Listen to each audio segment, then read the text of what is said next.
Fils et du Saint-Esprit. Amen. Amen. Frères et sœurs, vous aurez remarqué cette continuité entre la deuxième lecture et l'Évangile. C'est la seule fois dans l'année où il n'y a pas de chant entre les deux et où les rites se suivent pour surtout ne pas casser ce que nous rappelle Paul, c'est-à-dire l'institution de l'Eucharistie qui a eu lieu cette nuit, puis le lavement des pieds. Nous en lisons le texte et nous procédons immédiatement à ce lavement des pieds. Un peu particulier ce soir, vous en doutez bien, puisqu'il m'en manque un par rapport aux autres années. C'est un petit peu mieux.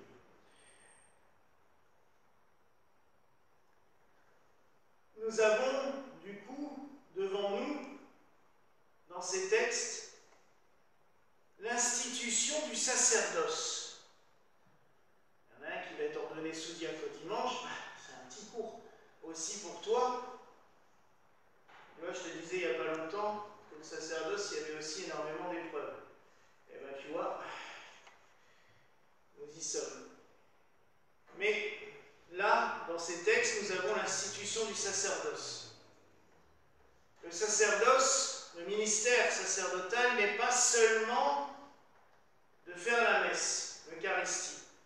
Il est aussi le service des autres. Et c'est ce que Jésus a bien voulu indiquer en faisant le lavement des pieds. Il nous a rappelé à quel point celui qui veut être servi, en l'occurrence c'était pour ma femme, pour les évêques, doivent être eux-mêmes les serviteurs des autres. C'est tout simplement, c'est un adage qu'on trouve aussi dans le milieu professionnel. Moi j'avais un patron quand j'ai commencé dans le transport qui me disait « Je ne demanderai jamais à quelqu'un de faire quelque chose que je ne suis pas capable de faire moi-même ». Et en effet, il était passé sur les quais, il a fait de la manutention, il savait charger un camion, il savait rouler un camion. Et ça, j'ai toujours trouvé ça admirable. Et c'est exactement ce que le Christ nous fait et nous dit. Et il engueule un peu Pierre. Hein. Si je ne te lave pas les pieds, tu n'auras pas de part avec moi. Le lavement des pieds est quelque chose d'extrêmement important, à tel point que pendant des siècles, il était non seulement célébré le jeudi saint, mais après chaque baptême d'adulte, le célébrant lavait les pieds du nouveau baptisé. Dans la liturgie gallicane, quelque chose que nous avons conservé depuis les temps les plus anciens, après la première promesse d'obéissance lors de l'ordination sacerdotale, puisqu'il y en a deux, on veut vraiment être sûr.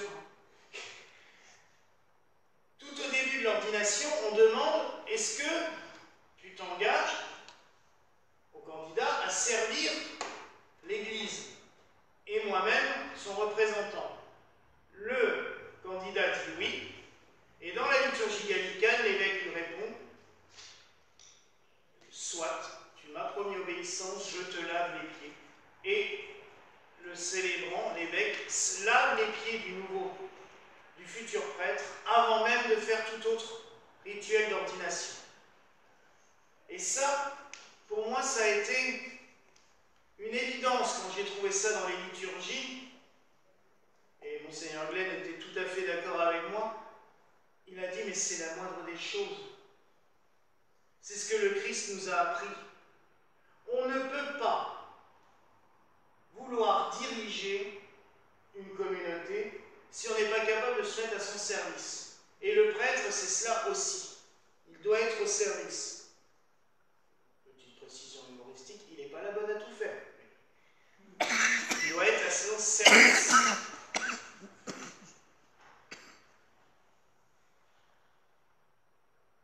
Nous avons, comme je le disais, l'entièreté du ministère sacerdotal. C'est la fête du sacerdoce aujourd'hui. Le jeudi saint, on se souvient justement de tous ces prêtres, de tous ces évêques qui dans le monde servent le Seigneur à la suite des apôtres.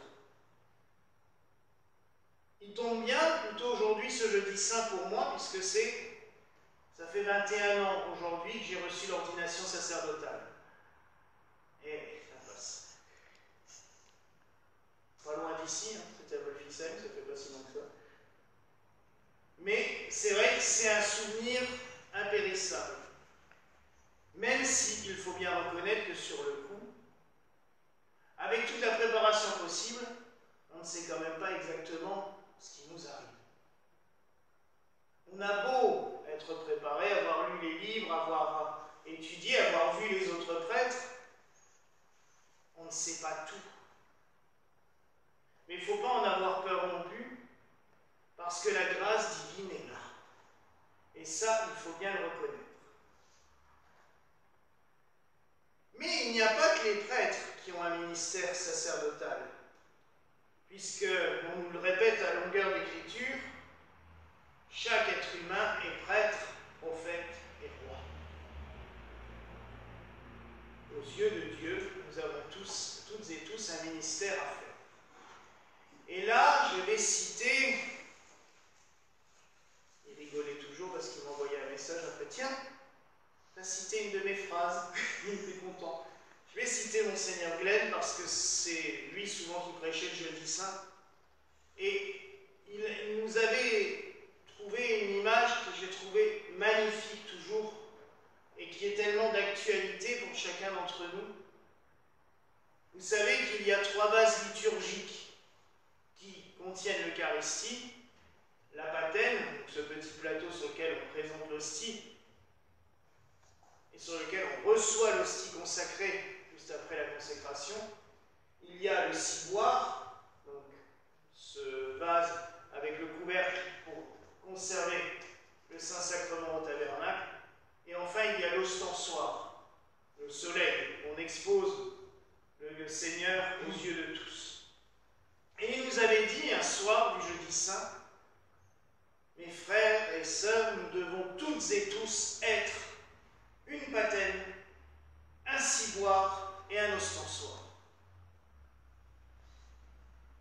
La patène, parce que nous devons recevoir le corps du Christ, avec tous les honneurs possibles. Vous savez, la patène, c'est un petit plateau, mais c'est tout en or, hein, au moins l'intérieur, parce que ça reçoit le corps du Christ. Nous devons tout au long de notre vie accueillir le Seigneur, le recevoir dignement. C'est ce que nous dit Paul. Et vous savez, ça me fait un peu rire parce que quand on lit Paul et qu'on sait que c'est quoi, 20 ans après, le Christ a tout cassé et il s'énerve déjà parce que les communautés chrétiennes font tout et n'importe quoi. Donc je me dis, pourquoi s'énerver 2000 ans après si déjà 20 ans après c'était déjà des folles foutoirs? Ben oui, on communiait, souvent on célébrait l'Eucharistie pendant le repas. Oui, enfin bon, si le repas est un peu arrosé, je ne dis pas l'état de l'Eucharistie. C'est grâce à Paul aussi qu'on a imposé. Après, on est devenu tomber dans des abus, beaucoup plus avec le jeûne eucharistique qui durait plus de 12 heures, qui est devenu aberrant, mais c'est à cause de cela quand même qu'on a dit à un moment donné, on ne peut prendre le repas qu'après avoir célébré la messe et pas avant. C'est vrai que sinon, et on le voit des fois à la messe de minuit. Bon, maintenant les gens sont plus raisonnables, mais quand j'étais gamin, à la messe de minuit, quand on voyait les 3/4 des bonhommes rouges vifs en train de roupiller pendant la messe de minuit tellement ils avaient avalé au repas d'avant, bah, c'est pas très digne. Et là, on a envie d'être comme Paul, de taper dans le tas. Donc oui, quand nous recevons le corps du Christ, nous devons être dignes. Mais comment? Puisqu'à un autre moment, on dit « Seigneur, je ne suis pas digne ». Ben, nous le sommes parce que justement, nous savons à quel point il est bon pour nous et à quel point ce qu'il nous donne est merveilleux. Nous avons et nous devons avoir la foi du centurion. Seigneur, je ne suis pas digne de te recevoir, mais dis seulement une parole et je serai guéri. Si nous savons notre humilité devant Dieu, nous pouvons le recevoir avec honneur, avec plaisir, avec joie. Après, nous devons être un ciboire, c'est-à-dire conserver le Seigneur en nous. Vous savez, le ciboire, on l'enferme dans le tabernacle. C'est Jésus dans le secret. Et nous devons le garder dans le secret de nos vies, à l'intérieur de nous. Le laisser vivre, le laisser grandir, le laisser prendre possession de nous. Je me suis rendu compte avec le temps maintenant que le ministère sacerdotal en général, il faut le laisser faire. Il ne faut pas vouloir aller à son encontre. Il y a des fois, il nous emmène sur des routes complètement délirantes. Mais il faut le laisser faire. Il faut se laisser porter. Mais en tant que chrétien aussi, il faut se laisser porter par le Seigneur. Il faut le laisser agir en nous si déjà on le reçoit. Et enfin, il faut être des ostensoirs parce que le Seigneur, il ne faut pas le garder que pour nous. Il faut le montrer au monde. Alors, je vous l'ai déjà dit aussi, c'est pas la peine de sortir dans la rue en criant « Je suis croyant, je suis croyant, je suis croyant ». Là, le seul truc, c'est que vous risquez de finir avec une petite chemise qu'on met dans le dos, là, et hop, à l'hôpital. Non.